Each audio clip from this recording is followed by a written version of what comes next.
Apa kabar teman-teman? Semoga kalian dalam keadaan baik dan siap untuk menyimak audio kali ini. Karena setelah ini kalian diharapkan mampu menjelaskan hubungan antara masyarakat, pasar, dan kegiatan ekonomi.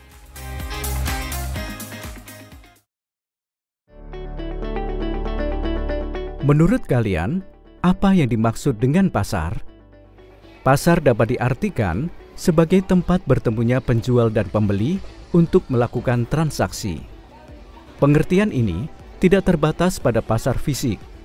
Pasar pada era modern dapat dilakukan melalui jual beli daring atau online. Dengan berbagai platform loka pasar atau biasa dikenal dengan sebutan marketplace, kalian dapat bertransaksi tanpa perlu bepergian. Pasar fisik dikategorikan sebagai pasar konkret, sedangkan pasar daring dikategorikan sebagai pasar abstrak. Berdasarkan strukturnya, pasar dibedakan menjadi dua, yaitu pasar persaingan sempurna dan pasar persaingan tidak sempurna. Pasar persaingan sempurna adalah pasar paling ideal karena memiliki banyak penjual dan pembeli, serta harga terbentuk melalui mekanisme pasar, sehingga penjual maupun pembeli tidak dapat memengaruhi keadaan pasar. Sementara itu, pasar persaingan tidak sempurna dibagi menjadi beberapa jenis, antara lain pasar monopoli, monopolistis, dan oligopoli. Pada pasar persaingan tidak sempurna, umumnya akan ada penjual atau pembeli yang dominan dan dapat memengaruhi pasar.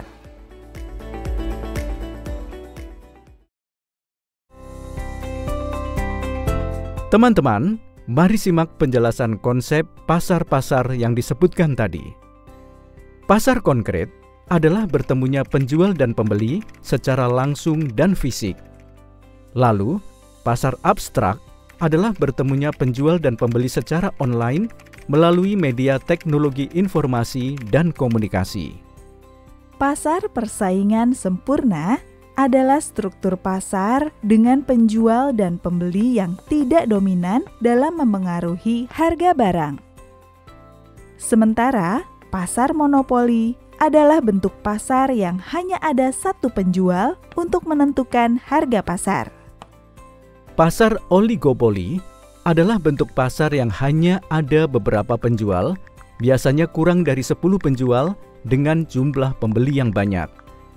Dan yang terakhir adalah pasar monopolistik, yaitu pasar yang menunjukkan interaksi beberapa penjual dengan jumlah pembeli banyak dan barang yang diperjualbelikan terdiferensiasi. Dengan adanya pasar, masyarakat dapat memenuhi kebutuhan untuk melangsungkan dan menaikkan taraf hidup. Aktivitas masyarakat inilah yang disebut dengan kegiatan ekonomi. Agar kalian lebih memahami struktur pasar, fungsi, dan dampaknya terhadap masyarakat, kerjakan aktivitas berikut.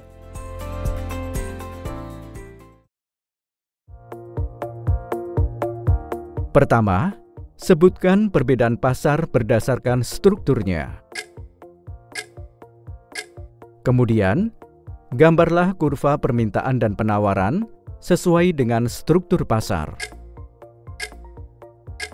Setelah itu, analisislah kelebihan dan kekurangan dari tiap-tiap struktur pasar. Menurutmu, manakah struktur pasar yang paling menguntungkan untuk masyarakat? Lalu, bagaimana pengaruh pesatnya perkembangan teknologi informasi terhadap pasar? Dan yang terakhir, jelaskan perbedaan pasar konkret dan pasar abstrak.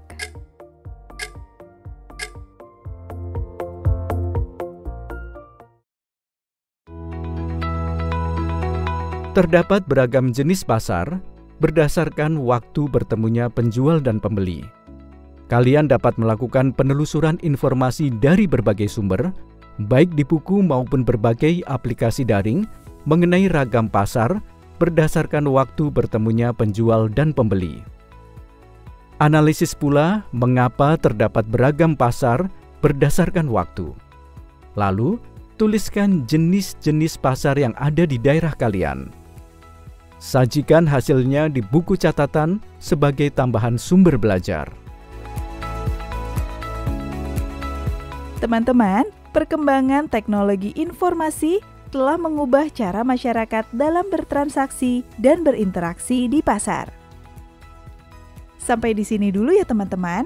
Jangan lupa untuk terus mencari pengetahuan baru dan menambah wawasan kalian. Sampai jumpa lagi.